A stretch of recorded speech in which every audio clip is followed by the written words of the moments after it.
U.S. law enforcement and intelligence officials warned White House Communications Director Hope Hicks that Russian operatives attempted to reach out to her earlier this year.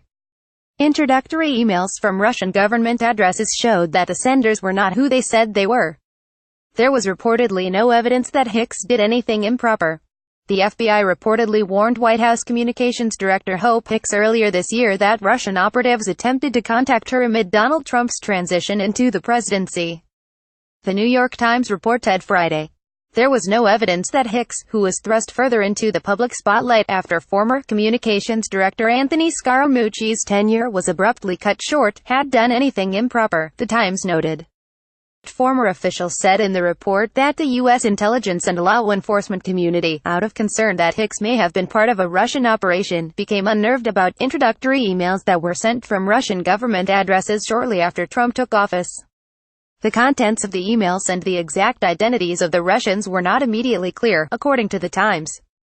Hicks was reportedly warned by FBI counterintelligence agents at least twice during a defensive debriefing, telling her that Russians who had contacted her were not who they said they were. Agents also advised Hicks to be cautious, the Times said. At least one other person close to the president had also been briefed by security officials, and Hicks reportedly told White House counsel Don McGahn about the meetings.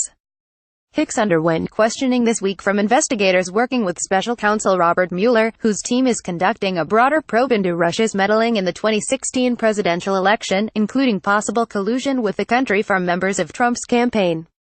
Site highlights each day to your inbox.